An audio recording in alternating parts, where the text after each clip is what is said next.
Ողջույն, նախորդ անգամ ես խոստացել էի, որ կխոսեմ սպասարկման փուլերից առանձին և սկսում ենք առաջին փուլը։ Առաջին փուլը կապի հաստատում։ Եկեք տարբերակենք երկու հիմնական տեսակ սպասարկման՝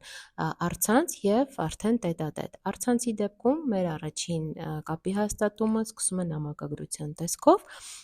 իսկ երկրորդ տարբերակում արդեն մենք առաջինը սկսում ենք eye contact-ով, աչքերի կոնտակտ։ Աչքերի կոնտակտի մասին մանրամասն վիդեոները տեղադրված են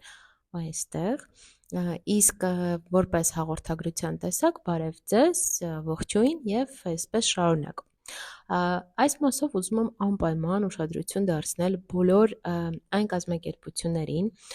որոնք փորձում են պատասխանել լատինատառ, սա իրականում շատ վատ է, եթե ձեզ գրում են հատկապես հայատառ ու դուք լատինատառով պատասխանում եք բարև ձեզ, իմացեք, որ ձեր կազմակերպությունը միանգամից կորցնում է իր բոլոր հիմնական արժեքները, որովհետև ձեզ գրել են հայատառ ու հետևաբար այն սպառողը, որ ցանկացել է կապ հաստատել, նա խոսում է, նա գրում է և կարևորում է հայատառը, իսկ դուք նրան գրել եք բարև դզես, սա չի աշխատում, իմացեք, որ սա շատ մեծ վնաս է տալիս ձեր բրենդին։ Ես ինքս որպես հաճախորդ, եթե ինձ պատասխանել են բարև դզես, ես ուղղակի այդ ծառայությունից այլապես չեմ օգտվել, հասկանալով, որ իրանք տեղեկացված չեն առհասարակ հայատառ գրելաձևի մասին և հետևաբար ես չեմ ուզում նման